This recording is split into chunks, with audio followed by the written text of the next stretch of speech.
जय हिंद दोस्तों, आप लोगों का स्वागत है हमारे YouTube channel CGPSC NCC Vyapam पर। मैं एकलव्य साहू दोस्तों, आज आप लोगों के लिए 20 महत्वपूर्ण प्रश्न है दोस्तों लाए हैं, जो कि सामान्य विज्ञान का भौतिक शास्त्र वाले चैप्टर से है दोस्तों। तो इसमें हम लोग आज के जो क्वेश्चन करेंगे 20 महत्वपूर्ण प्रश्न एमसीक्यू है, जिसमें देखेंगे कार्य ऊर्जा और शक्ति और साथ में गुरुत्वाकर्षण बल, है ना। ये दोनों चैप्टर से दोस्तों मैं महत्वपूर्ण 10-10 क्वेश्चन है लाया हूँ, जो बहुत ही ज़्यादा इंपॉर्टेंट है आगामी भर्ती परीक्षा प्रयोगशाला परिचालक HCIV 2025, है ना। 2025 है, इसके एग्जाम के दृष्टिकोण से बहुत ही ज़्यादा महत्वपूर्ण है।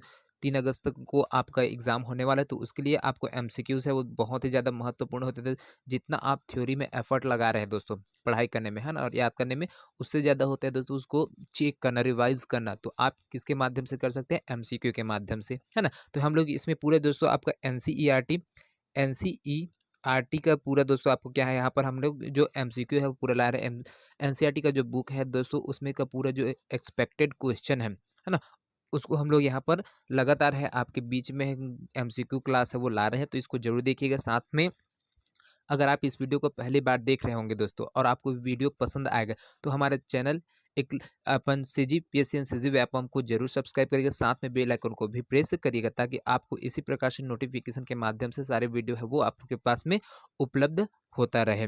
तो चलिए दोस्तों, बिना किसी देरी के हम लोग आगे बढ़ेंगे। उससे पहले दोस्तों, अगर इसका पीडीएफ प्राप्त करना है आप लोगों को, तो हमारा जो टेलीग्राम चैनल है दोस्तों एकलव्य साहू जी के, उसको जरूर ज्वाइन करिएगा। डिस्क्रिप्शन बॉक्स में आपको लिंक डाल दिया गया, तो आप वहां से जाइए, टेलीग्राम चैनल में जुड़िए और इसका पीडीएफ है वो बिल्कुल निःशुल्क फ्री में है वो प्राप्त करिए।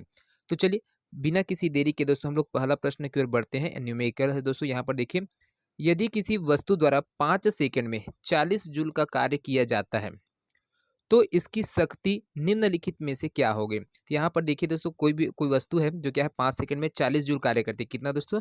40 जूल का कार्य करता है ना। तो इसकी जो शक्ति है वो क्या होगी करके पूछा गया है। तो यहाँ पर शक्ति हमको निकालना है दोस्तों। तो शक्ति निकालना है, कार्य की माप है दोस्तों लगाए गए बल, और बल की दिशा में वस्तु की विस्थापन के गुणनफल के बराबर होता है दोस्तों। क्या? कार्य की माप लगाए गए बल तथा बल की दिशा में वस्तु के विस्थापन के गुणनफल के बराबर होती है। तो यहाँ पर कार्य बराबर क्या होता है दोस्तों? यहाँ पर देखिए, कार्य बराबर होता है बल गुणा बल की दिशा में विस्थापन, बल गुणा बल की दिशा में विस्थापन होता है। तो कार्य का जो ईसाई मात्रक है वो दोस्तों क्या होता है? जूल होता है। कार्य के ईसाई मात्रक क्या होता है? जूल होता है। तो अब यहाँ पर हमको क्या निकलना है? शक्ति। तो कार्य करने की दर या जो ऊर्जा हो रूपांतरण की दर को हम लोग क्या करते हैं? शक्ति कहते हैं, है ना। कार्य करने की दर या ऊर्जा रूपांतरण की दर को हम लोग क्या बोलते हैं दोस्तों? शक्ति कहते हैं, है ना। किए गए कार्य की गति को मापने वाली जो होती है, अब तो यहाँ पर शक्ति है दोस्तों।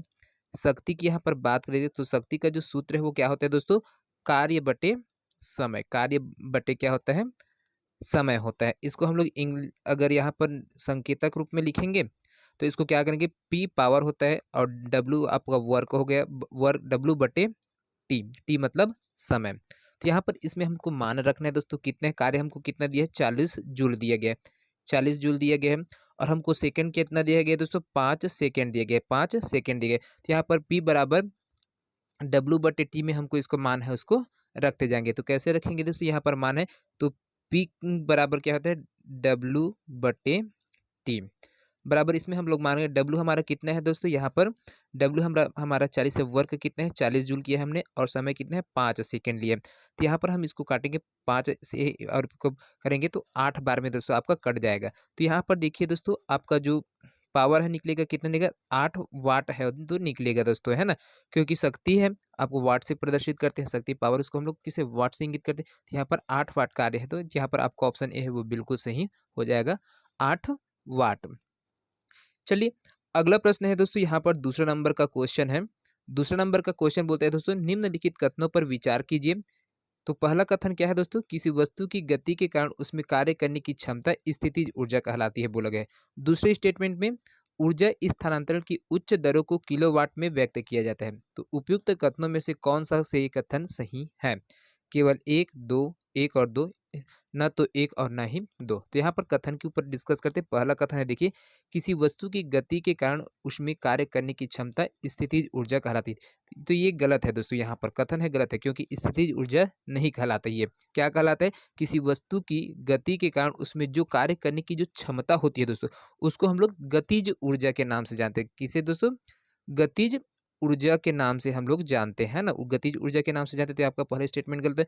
दूसरे स्टेटमेंट की बात करते हैं। ऊर्जा स्थानांतरण की उच्च दरों को किलोवाट, है ना, केडब्ल्यू में व्यक्त किया जाता है। बिल्कुल सही कथन है दोस्तों। यहाँ पर 1 किलोवाट मतलब क्या होता है दोस्तों? 1 किलोवाट बराबर आपका 1000, है ना, 1000 वाट होता है। एक किलोवाट बराबर बराबर 1000 वाट होता है दोस्तों। तो दूसरा कथन आपका बिल्कुल सही है। तो देखिए यहाँ पर केवल 2 कथन है आपका बिल्कुल सही हो जाएगा। ऑप्शन बी है आपका बिल्कुल करेक्ट आंसर होगा। पहला स्टेटमेंट यहाँ पर स्थितिज ऊर्जा दे दिया गया था, तो यहाँ पर ये स्थितिज ऊर्जा नहीं थे, गतिज ऊर्जा थे। दूसरा आपका ऊर्जा रूपांतरण की जो दर होती है वो किलोवाट में व्यक्त किया जाता है। तो 1 किलोवाट बराबर 1000 वाट होता है। चलिए अगला प्रश्न की ओर बढ़ते हैं दोस्तों। यहाँ पर तीसरे नंबर का क्वेश्चन है, बहुत ही ज्यादा महत्वपूर्ण प्रश्न है दोस्तों। निम्नलिखित युग्मों पर विचार करना है दोस्तों। यहाँ पर राशि दिया गया है, यहाँ पर उसका सूत्र दिया गया है। तो कौन सा सुमेलित है उसको आपको देखना है। यहाँ पर जो सुमेलित है उसको आपको चेक करना है। गतिज ऊर्जा का जो सूत्र दिया है दोस्तों, 1/2 mv का वर्ग दिया गया है। स्थितिज ऊर्जा है, इसको mgh दिया गया है, और शक्ति बराबर F गुणा डेल D दिया गया है दोस्तों। ये है ना, तो कौन कौन सा सुमेलित है उसको आपको चेक करना है ना। तो गतिज ऊर्जा है दोस्तों, जिसको हम लोग काइनेटिक एनर्जी के नाम से जानते हैं, है ना। तो काइनेटिक एनर्जी बराबर क्या होता है दोस्तों? 1/2 mv का वर्ग होता है। इसी प्रकार से पोटेंशियल एनर्जी की अगर बात किया जाए, स्थितिज ऊर्जा है, तो इसका जो मान होता है दोस्तों क्या होता है? पोटेंशियल एनर्जी mgh होता है। तो यहाँ पर m आपका क्या होता है दोस्तों? मास है। m क्या है? मास मतलब द्रव्यमान है। g क्या है? गुरुत्वीय त्वरण है। और आपका एच है दोस्तों, ऊंचाई को व्यक्त करता है। एम आपका द्रव्यमान को व्यक्त करता है, जी है आपका गुरुत्वीय त्वरण को व्यक्त करता है, और एच है आपका ऊंचाई को व्यक्त करता है। तो यहाँ पर देखिए शक्ति क्यों बोला गया, तो शक्ति में दोस्तों आपका एफ गुना डेल डी दिया गया। तो ये शक्ति का क्या होता है दोस्तों? शक्ति होता है आपका, हमको मालूम है, पावर बराबर क्या होता है? कार्य बटे समय होता है दोस्तों। तो यहाँ पर आपका तीसरा है सुमेलित नहीं है, तो यहाँ पर इसको गलत है ना। तो जबकि यहाँ पर हम लोग अगर कार्य करेंगे दोस्तों, यहाँ पर कार्य करेंगे, मान लीजिए कार्य करेंगे तो क्या है? तो बल गुणा बल की दिशा में विस्थापन होता है। बल गुणा बल की दिशा में विस्थापन होता है दोस्तों, है ना, बल की दिशा में विस्थापन होता है। तो यहाँ पर जो W का जो मान आता है दोस्तों, W का जो मान आएगा वो होता है दोस्तों F गुणा डेल डी होता है, कार्य मतलब, है ना। तो यहाँ पर शक्ति है तो हमारा W/T है, ये वाला बिल्कुल सही होगा। तो यहाँ पर क्या है आपका आपका पहला और दूसरा है वो क्या है? सुमेलित है, लेकिन तीसरा है सुमेलित नहीं है दोस्तों। तो यहाँ पर क्या चीज़ है? जो कथन सुमेलित है वो कौन कौन सा है? तो आपका पहला और दूसरा है ना। तो यहाँ पर देख सकते हैं। चलिए अगला प्रश्न है, यहाँ पर बढ़ते हैं। निम्नलिखित पर विचार कीजिए। गतिज ऊर्जा, ऊष्मीय ऊर्जा, रासायनिक ऊर्जा या फिर स्थितिज ऊर्जा।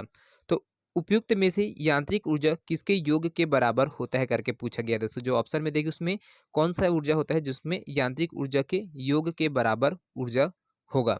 तो इसका जो देखिए यहाँ पर देखते हैं, आपको एक एक करके देखते हैं, है ना। गतिज ऊर्जा क्या है? किसी वस्तु की स्थितिज ऊर्जा तथा गतिज ऊर्जा का जो योग है दोस्तों, उसकी कुल यांत्रिक ऊर्जा है दोस्तों, है ना। गतिज ऊर्जा और स्थितिज ऊर्जा दोनों का जो कुल योग होता है दोस्तों, वो क्या होता है? उसका कुल यांत्रिक एनर्जी होता है या फिर यांत्रिक ऊर्जा होता है। तो कुल यांत्रिक ऊर्जा मतलब क्या होता है दोस्तों? कुल यांत्रिक ऊर्जा क्या है?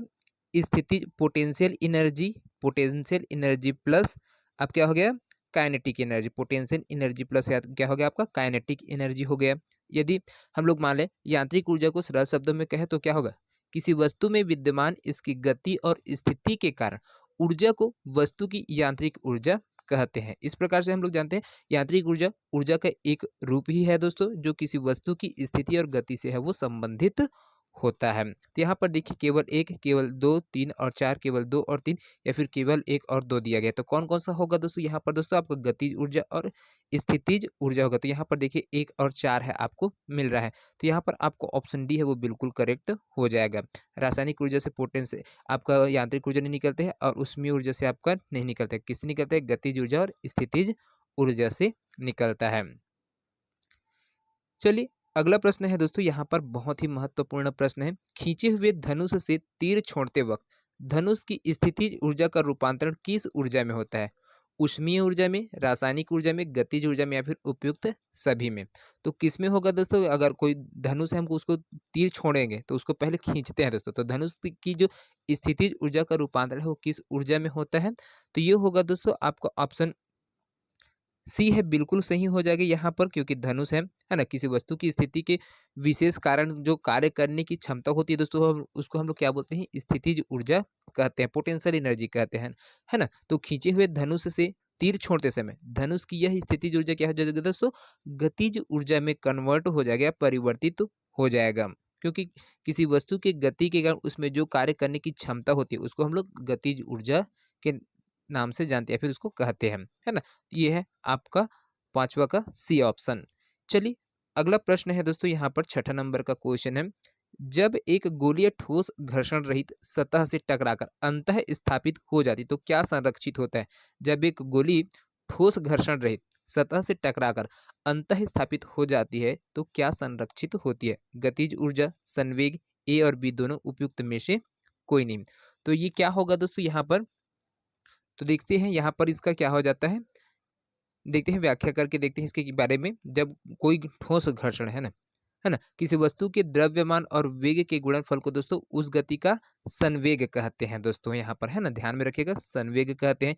जब किसी वस्तु या पदार्थ में कोई बाह्य बल नहीं होता है तो पृथक्कृत प्रणाली का कुल संवेग क्या हो जाता है? हमारा संरक्षित हो जाता है ना। इसी प्रकार से अगर कोई बंदूक है या फिर गोली है, उसमें तंत्र में कोई बाह्य बल नहीं होता है ना, सभी बल क्या होते हैं? आंतरिक होते हैं। हाँ, तो सिस्टम की गति को संरक्षित किया जाएगा, फिर वस्तु का प्रारंभिक वेग संवेग क्या हो जाता है? शून्य हो जाता है ना, क्योंकि कोई प्रारंभिक गति नहीं होती है तो वस्तु का अंतिम संवेग भी क्या हो जाता है? शून्य होता है।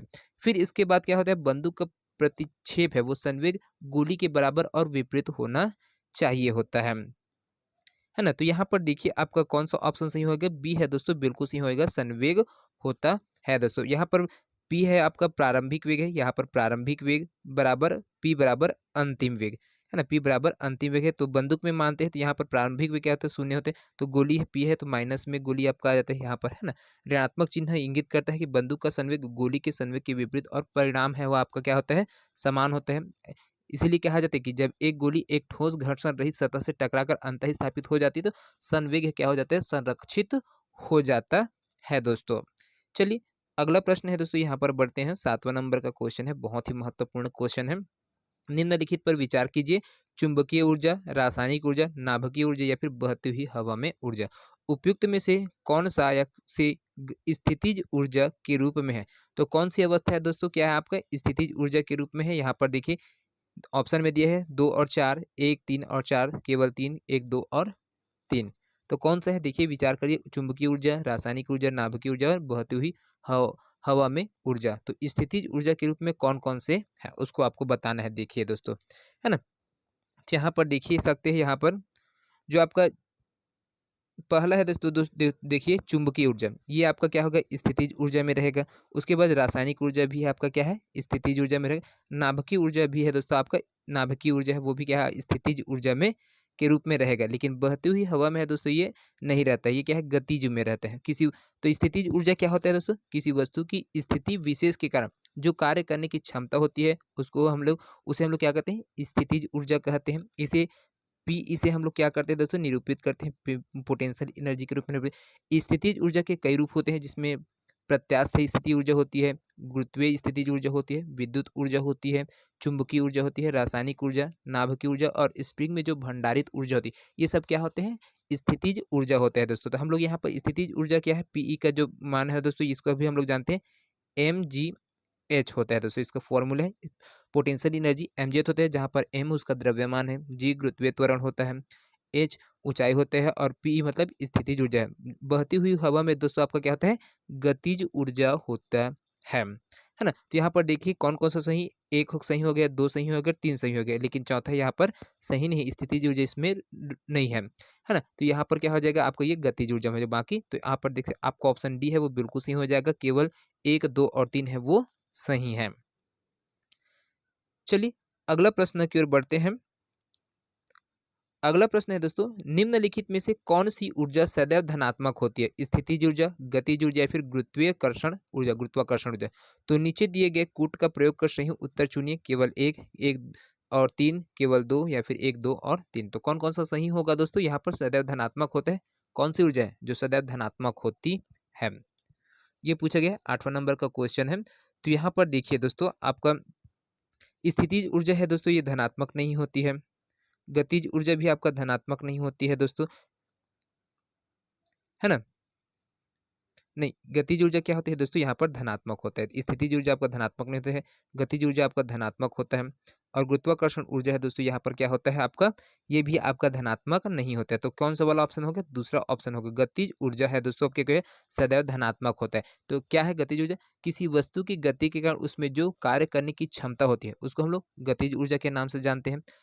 अगर वस्तु किसी भी तरह से चलती है तो उसमें क्या होता है? धनात्मक गति है वो दोस्तों, उसमें ऊर्जा होती है। तो काइनेटिक एनर्जी का फॉर्मूला क्या है दोस्तों? काइनेटिक एनर्जी 1/2 mv का वर्ग होता है। एक बार और ध्यान से देखिएगा, अगर कोई वस्तु किसी भी तरह से, है ना, वो अगर चलती हुई रहती है ना, तो उसमें क्या है? हमेशा धनात्मक गतिज ऊर्जा है वो रहती है। गतिज ऊर्जा को वस्तु के वेग के वर्ग से गुणा करके वस्तु के आधे द्रव्यमान के रूप में उसको परिभाषित किया जाता है। इसको भी ध्यान में रखना। गतिज ऊर्जा केवल शून्य या धनात्मक हो सकते हैं, कभी भी ऋणात्मक नहीं होता है। तो ये क्या हो जाएगा? शून्य हो जाएगा। गतिज ऊर्जा क्या हो जाएगा? शून्य हो जाएगा, या फिर क्या हो जाएगा? धनात्मक रहेगा। लेकिन ऋणात्मक है ये कभी भी नहीं होता है गतिज ऊर्जा। तो इस चीज को ध्यान में रखिएगा, बहुत ही ज्यादा महत्वपूर्ण है। चलिए अगला प्रश्न है दोस्तों, यहाँ पर, है ना, यहाँ पर देख सकते हैं 9वां नंबर का क्वेश्चन है। यहाँ पर कुट दिया हुआ है, इसको देखिए। सूची 1 को सूची 2 के साथ सुमेलित कीजिए और सूचियों के नीचे दिए गए कूट का प्रयोग कर सही उत्तर का चयन करिए। सूची 1 में उपकरण का नाम दिया गया है और सूची 2 में रूपांतरित ऊर्जा का नाम दिया गया है। इसमें यहाँ पर जो कूट दिया गया है उसके आधार पर आपको बनाते हुए चलना है। तो देखिए, जो मोटर है दोस्तों, यहाँ पर यांत्रिक ऊर्जा से विद्युत ऊर्जा में कन्वर्ट होता है करके बोला गया है। इंजन है, विद्युत ऊर्जा से प्रकाश एवं ऊष्मा में परिवर्तित होता है करके। विद्युत बल्ब है, विद्युत ऊर्जा से यांत्रिक ऊर्जा में। और डायनेमो ऊष्मा से यांत्रिक ऊर्जा में बोला गया है दोस्तों। तो देखिए यहाँ पर कौन कौन सा जो ऑप्शन है वो क्या सुमेलित है, उसको सही है, उसको बताते हुए चलना है। तो देखिए दोस्तों, यहाँ पर जो मोटर होता है ना, मोटर है किसमें देते हैं? मोटर का काम क्या आता है? विद्युत ऊर्जा से यांत्रिक ऊर्जा में ये कन्वर्ट करता है। इंजन है, इंजन क्या करता है? इंजन है ऊष्मा से यांत्रिक ऊर्जा बनाता है। विद्युत बल्ब क्या करता है? आपका विद्युत बल्ब है विद्युत ऊर्जा से प्रकाश एवं ऊष्मा में परिवर्तित हो जाती है। ये आपका दूसरा वाला में आ गए, विद्युत ऊर्जा से प्रकाश एवं ऊष्मा में परिवर्तित। और जो डायनेमो है दोस्तों, ये आपका पहला में आ जाएगा, क्योंकि यांत्रिक ऊर्जा से विद्युत ऊर्जा है ये रूपांतरित हो जाती है। तो देखिए यहाँ पर जो कूट बन रहा है वो क्या है? 3 4 2 1 है बन रहा है दोस्तों। 3 4 2 1 कौन से में? तो आपको ऑप्शन ए है वो बिल्कुल सही हो जाएगा।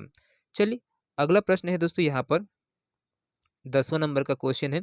निम्नलिखित कथनों पर विचार कीजिए। शक्ति का मात्रक जूल प्रति सेकंड है और विद्युत उत्पादन केंद्रों में उत्पादित बिजली को मापने के लिए किलोवाट हॉर्स का उपयोग किया जाता है। उपयुक्त कथनों में से कौन सा से सही नहीं है करके पूछा गया है। तो केवल एक, दो, एक और दो, ना तो एक और ना ही दो। तो कौन कौन सा है? देखो देखिए दोस्तों, कथन है उसमें बताइए कौन सा सही हो रहा है या फिर कौन सा गलत है। तो देख सकते हो यहाँ पर शक्ति का जो मात्रक है बोला गया है दोस्तों, जूल होता है करके बोला। तो यहाँ पर जूल नहीं होते हैं दोस्तों, कार्य कार्य का मात्रक है जूल होता है। यहाँ पर जो शक्ति का जो मात्रक है होते क्या होता है दोस्तों? वाट होता है। क्या होता है? शक्ति का जो मात्रक है वो वाट होता है। शक्ति का मात्रक जूल प्रति सेकेंड है, जिसे हम लोग वाट भी कहते हैं, है ना। विद्युत उत्पादन केंद्रों में दोस्तों यहाँ पर देख सकते हैं, उत्पादित बिजली को मापने के लिए, मापने हेतु और बड़े मात्रक है उसको मेगावाट का उपयोग है वो किया जाता है। तो 1 मेगावाट बराबर कितना होता है दोस्तों? 10⁻6 वाट होता है दोस्तों यहाँ पर, है ना। और 1 मेगावाट बराबर 10⁻6 वाट होता है। जबकि क्या है, आपको घर में है, उद्योग वाले हैं, फिर व्यावसायिक प्रतिष्ठानों में दोस्तों व्यय होने वाली जो ऊर्जा को दोस्तों हम लोग किस में कन्वर्ट करते हैं? यूनिट में मापते हैं दोस्तों, है ना। यूनिट में है वो मापते हैं। तो 1 किलोवाट हॉर्स है ना, किलोवाट घंटा के इसके समतुल्य होते हैं। तो एक मेगावाट दोस्तों क्या होते हैं? 1 मेगावाट बराबर क्या होता है? 1 किलोवाट घंटा है वो होता है ना? कथन 2 है आपका यहाँ पर सही नहीं है दोस्तों। यहाँ पर देखिए कथन 2 है आपका सही नहीं है। पहला कथन है आपका बिल्कुल सही है। शक्ति का मात्रक जूल प्रति सेकंड है, कार्य है ना? कार्य जो है और शक्ति को हम लोग वाट के नाम से भी जानते हैं। तो यहाँ पर क्या है, ये आपका पहला स्टेटमेंट है, बिल्कुल सही है। विद्युत उत्पादन केंद्र में उत्पादित बिजली को मापने के लिए किलोवाट का उपयोग किया जाता है करके बोला गया है। हाँ, तो यहाँ पर तो विद्युत केंद्र में उत्पादित बिजली को मापने हेतु हम लोग बड़े मात्रक है वो मेगावाट का उपयोग करते हैं दोस्तों। किसका करते हैं? मेगावाट का करते हैं, ना कि हम लोग किसका करते हैं? किलोवाट का। हम लोग जो आपका किलोवाट हावर है दोस्तों, उसको हम लोग घर में बिजली जाता है उसमें करते हैं। आपका उद्योग है, इंडस्ट्री है, उसमें करते हैं। और जो व्यावसायिक कार्य है ना? व्यावसायिक प्रतिष्ठान, वहाँ पर है वो किलोवाट घंटा के रूप में हम लोग उसको करते हैं। तो इसको ध्यान रखना बहुत ही ज़्यादा महत्वपूर्ण है। तो पहला स्टेटमेंट आपका सही है और दूसरे है गलत है। तो देखिए यहाँ पर कौन है, केवल एक है, तो आपका ऑप्शन है ना? तो यहाँ पर कौन-सा सही नहीं है करके पूछा गया है, तो यहाँ पर देखिए केवल 2 है, क्या है? गलत है। और पहला स्टेटमेंट आपका सही है, दूसरा है आपका गलत है। केवल 2 है वो गलत है। चलिए अगला प्रश्न की ओर है बस बढ़ते हैं दोस्तों। यहाँ पर बहुत ही महत्वपूर्ण प्रश्न है, 1 हॉर्स पावर में कितने वाट होते हैं? 1000, 750, 746 या फिर 748? तो 1 हॉर्स पावर में कितने वाट होता है दोस्तों? 1 हॉर्स पावर मतलब 1 अश्वशक्ति। तो अश्वशक्ति मतलब शक्ति मापने का ये भी क्या होता है दोस्तों, आपका मात्रक होता है। क्या होता है? शक्ति मापने का मात्रक होता है। और जो बड़े यंत्र या फिर मोटरों की शक्ति हम लोग किस में नापते हैं? हार्स पावर में, एचपी में मापते हैं दोस्तों, है ना? एचपी में होते हैं। तो 1 हार्स पावर मतलब क्या होता है? 1 हार्स पावर बराबर होता है दोस्तों, 1 हार्स पावर बराबर कितने होते हैं? 746 वाट होता है दोस्तों। कितना होता है? 746 वाट होता है ना? तो यहाँ पर देखिए आपको ऑप्शन सी है वो बिल्कुल सही हो जाएगा। चलिए अगला प्रश्न है दोस्तों, यहाँ पर देख सकते हो, निम्नलिखित पर विचार कीजिए, आइंस्टीन, गैलीलियो, केपलर और न्यूटन, ये है। यहाँ पर उसके बाद क्या है दोस्तों, देख सकते हो यहाँ पर इसका अगला ही है, यहाँ पर है ना क्वेश्चन, उपयुक्त में से किसने सबसे पहले यह निष्कर्ष निकाला कि निर्वात में सभी वस्तुएं समान त्वरण जी से गिरती है और एक ही समय पर भूमि पर पहुंचती है?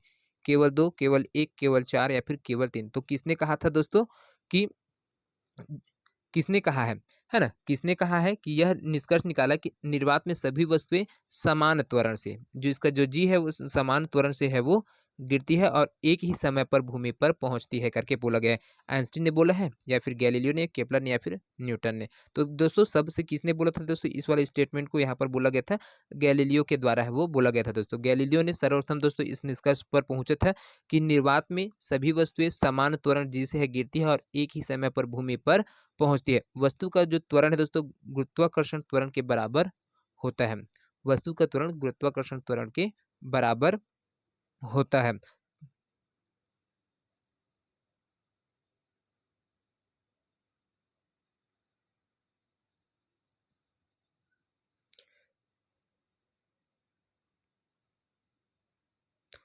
अगला प्रश्न है दोस्तों, यहाँ पर देखिए, निम्नलिखित कथनों पर विचार कीजिए। गैलीलियो ने सूर्य के चारों ओर गति करने वाले ग्रहों के लिए नियम प्रतिपादित किया। सर्वप्रथम न्यूटन ने यह बताया कि ब्रह्मांड में स्थित प्रत्येक पिंड दूसरे पिंड को अपनी ओर आकर्षित करता है। उपयुक्त कथनों में से कौन से सही नहीं है? जो कथन गलत है उसको आपको यहाँ पर खोजना है ना? बताना है। तो 2 ही कथन दिए गए, इसमें आपको बताना है कि कौन सा कथन है वो सही है या फिर गलत है। तो देखिए दोस्तों, यहाँ पर देख सकते हैं आप, तो गैलीलियो ने सूर्य के चारों गति करने के लिए ग्रहों के लिए नियम प्रतिपादित किया करके बोला गया है दोस्तों, है ना? और उसके बाद क्या है, सर्वप्रथम न्यूटन यह बताया कि ब्रह्मांड में स्थित प्रत्येक पिंड दूसरे पिंड को अपनी ओर आकर्षित। तो इसके लिए आपको सबसे पहले क्या जानना होगा दोस्तों, केपलर के द्वारा जो नियम दिया गति का नियम दिया, केपलर के द्वारा जो ग्रहों का नियम दिया गया उसको जानना पड़ेगा। केपलर ने दोस्तों सूर्य के चारों ओर गति करने वाले ग्रहों के लिए है वो नियम दिए, जिसमें प्रथम नियम दिया गया था ये कक्षाओं का नियम है उनके द्वारा दिया गया। फिर दूसरा नियम में क्षेत्रफल चाल का नियम बताया। और फिर तृतीय नियम में परिक्रमण कालों का नियम है बताया, है ना? जो केपलर थे दोस्तों वही क्या है, सर्वप्रथम पहली बार है बोला गया था केपलर के द्वारा कि जो सूर्य है वो स्थिर है और पृथ्वी उसके चारों ओर है वो चक्कर लगाती है दोस्तों, है ना? तो यहाँ पर देखिए आपका गैलीलियो ने सूर्य के चारों ओर गति करने वाले ग्रहों के लिए नियम प्रतिपादित किया करके बोला गया, तो ये वाला स्टेटमेंट है वो गलत है। गैलीलियो के द्वारा दोस्तों जड़त्व का नियम है वो दिया गया था, है ना? इसको ध्यान में रखना। यहाँ पर केपलर आएगा, इसके स्थान पर क्या आएगा, केपलर है, उन केपलर महोदय के द्वारा है दोस्तों क्या है, ये जो नियम है सूर्य के चारों ओर गति करने वाले ग्रहों के लिए नियम प्रतिपादित किया था किसने, केपलर ने किया था, ना कि गैलीलियो ने। दूसरा कथन है, सर्वप्रथम न्यूटन ने यह बताया कि ब्रह्मांड में स्थित प्रत्येक पिंड दूसरे पिंड को अपनी ओर आकर्षित करता है। हाँ, तो ये कथन है आपका सही है दोस्तों। न्यूटन के द्वारा दोस्तों कब किया गया था? 1686 में दोस्तों। कब किया गया था दोस्तों? 1686 में बताया कि ब्रह्मांड में स्थित प्रत्येक पिंड दूसरे पिंड को अपनी ओर आकर्षित करता है। तो दो पिंडों के बीच स्थित आकर्षण बल की इस विशेषता का है वो क्या करती है दोस्तों? अनुकरण करती है ना? करती हुई क्या है? तो पृथ्वी की किसी भी पिंड या फिर वस्तु को अपने केंद्र की ओर वो खींचती है ना? जिसे गुरुत्वाकर्षण का बल है वो न्यूटन के द्वारा नाम दिया गया था, है ना? तो यहाँ पर देखिए आपका जो पहला स्टेटमेंट है ये गलत है और दूसरा है आपका बिल्कुल सही है। तो यहाँ पर जो गलत है उसको पूछा गया, तो आपको ऑप्शन 1 है वो बिल्कुल सही हो जाएगा, केवल 1 गलत है, दूसरा है वो सही हो जाएगा। चलिए अगला प्रश्न की ओर बढ़ते हैं दोस्तों। यहाँ पर निम्नलिखित में से कौन सा से बिजली संयंत्र पृथ्वी के गुरुत्वाकर्षण के आधार पर काम करते हैं? है ना? तो बिजली संयंत्र पृथ्वी के गुरुत्वाकर्षण के आधार पर काम करते हैं। तो नाभिकीय ऊर्जा, जल विद्युत ऊर्जा, भूतापीय ऊर्जा संयंत्र या फिर नीचे दिए गए कूटों का प्रयोग करते हुए सही उत्तर बताएं। कौन कौन सा है दोस्तों जो यहाँ पर कौन सा बिजली है संयंत्र है जो पृथ्वी के गुरुत्वाकर्षण के आधार पर है वो काम करते हैं दोस्तों? तो यहाँ पर देखिए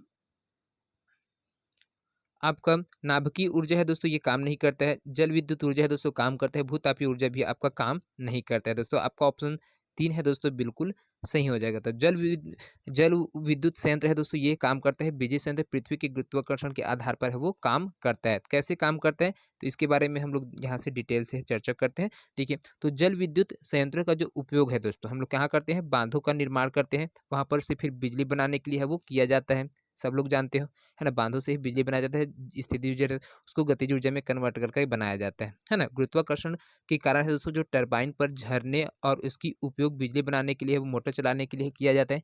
ये चीज़ आपको मालूम है। भूतापीय ऊर्जा क्या होता है दोस्तों?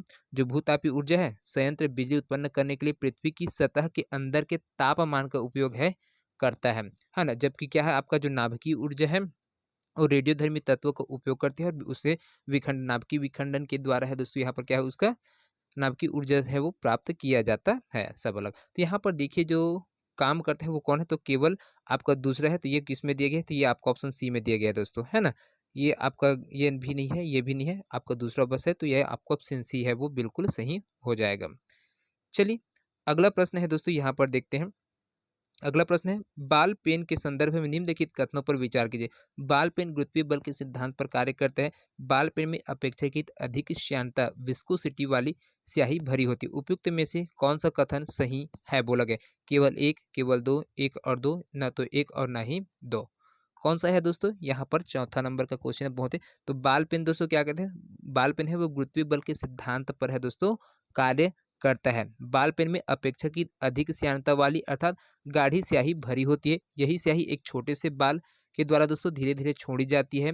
जब लिखने के लिए हम पेन को कागज पर करते हैं दोस्तों, जैसे ऐसे लिख रहे हैं तो यहाँ पर क्या है स्याही है वो निकल धीरे धीरे छोड़ी जाती है। तो स्याही धीरे जब लिखने के लिए पेन को हम लोग कागज पर घुमाते हैं तो यह बॉल कागज के घर्षण से ही दोस्तों क्या होते हैं घूमती जाती है, जिससे हमको क्या पेन के जो स्याही वो निकलती है और गुरुत्वीय बल के कारण दोस्तों स्याही बाल पेन से होते हुए कागज पर आ जाती है। इस प्रकार यहाँ पर दोनों कथन है आपका बिल्कुल सही है दोस्तों। तो यहाँ पर देखिए आपका ऑप्शन सी दिया है वो बिल्कुल सही हो जाएगा। चलिए अगला प्रश्न है दोस्तों 5वां नंबर ए पर, इसमें गुरुत्वाकर्षण का अगला क्वेश्चन है। निम्नलिखित पर विचार कीजिए। ऊंचाई में कमी, ऊंचाई में वृद्धि, आयतन में कमी, फिर आयतन में वृद्धि। उपयुक्त में से किसके साथ गुरुत्वाकर्षण का मान है वो बढ़ता है करके पूछा गया है। ऑप्शन आप देख सकते हैं यहाँ पर। तो गुरुत्वाकर्षण का मान है दोस्तों ऊंचाई में कमी के साथ बढ़ता है दोस्तों, ऊंचाई में कमी के साथ है दोस्तों बढ़ता है। है ना? यहाँ पर ऊंचाई में कमी के साथ है वो बढ़ता है, ऊंचाई में वृद्धि के साथ घटता है। ऊंचाई आयतन में कमी है तो ये भी घटे, आपका आयतन में वृद्धि तो भी नहीं होगा, लेकिन ऊंचाई में जैसी कमी होता जाएगा दोस्तों तो यहाँ पर क्या है उसका गुरुत्वाकर्षण जी का मान है वो बढ़ता है। तो जी का जो मान है दोस्तों, जी का मान है क्या होता है? 1/r का वर्ग होता है दोस्तों, 1/r का वर्ग होता है। इस अवधारणा के अनुसार हम लोग बता सकते हैं कोई भी चीज़ है गुरुत्वाकर्षण बल ऊंचाई के क्या होते हैं व्युत्क्रमानुपाती होता है। इसका तात्पर्य कि ऊंचाई के बढ़ने पर जी का जो मान है ना? ऊंचाई के बढ़ने पर जी का मान है घटता है, ऊंचाई का मान घटने पर जी का मान है वो बढ़ता है। तो इसको ध्यान में रखिएगा। तो यहाँ पर देखिए केवल एक है बस है वो सही है, तो ये आपका ऑप्शन डी है वो बिल्कुल सही हो जाएगा। अगला प्रश्न है दोस्तों, निम्नलिखित में से जी का मान कितना होता है? 9.8 मीटर प्रति सेकंड, 9.6 मीटर प्रति सेकंड, 9.9 किलोमीटर प्रति सेकंड या फिर 9.8 किलोमीटर प्रति सेकंड। तो जी का जो मान है दोस्तों वो कितना होता है करके पूछा गया है ना। तो जी का मान है दोस्तों, तो यहाँ पर जी का मान किसने दिया था दोस्तों? न्यूटन ने बताया था कि ब्रह्मांड में स्थित प्रत्येक पिंड है ना दूसरे पिंड को अपनी ओर आकर्षित करता है ना, और दो पिंडों के बीच स्थित आकर्षण बल इसकी इसी विशेषता का अनुकरण है वो दोस्तों करती है, और पृथ्वी किसी पिंड या वस्तु को अपने केंद्र की ओर खींचती है। इसको हम लोग गुरुत्वाकर्षण बल के नाम से जाने थे। पृथ्वी के गुरुत्वाकर्षण के कारण है दोस्तों गुरुत्वीय त्वरण का जो अनुमानित मान है वो दोस्तों आपको यहाँ पर कितना हो जाता है? 9.8 मीटर प्रति सेकेंड है वो होता है दोस्तों। तो यहाँ पर आपका ऑप्शन है वो बिल्कुल सही हो जाएगा।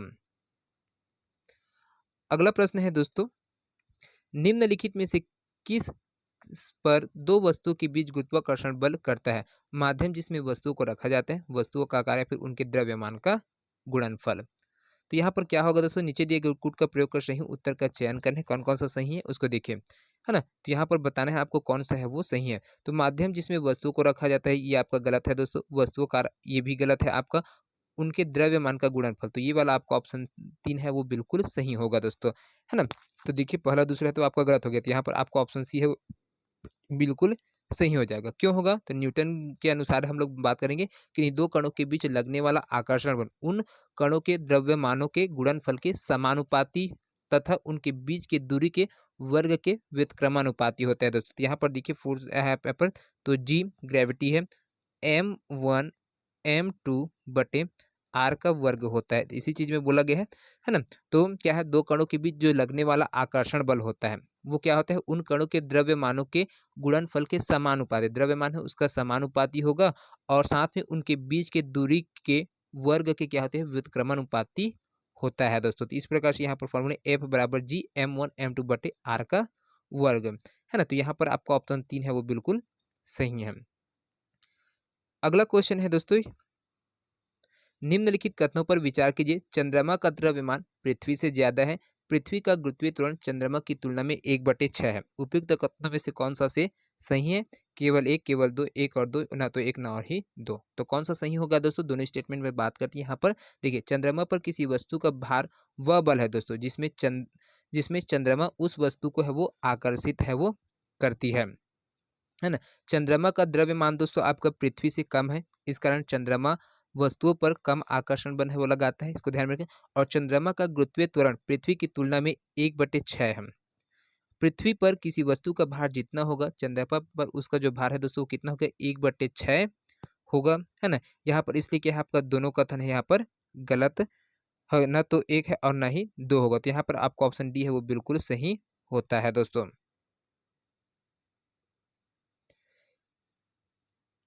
अगला प्रश्न है दोस्तों, यहाँ पर भौतिक राशि हर मात्रक दिया गया, उसको आपको मिलाना है। उनसे कौन सा सुमेलित है उसको देखिए।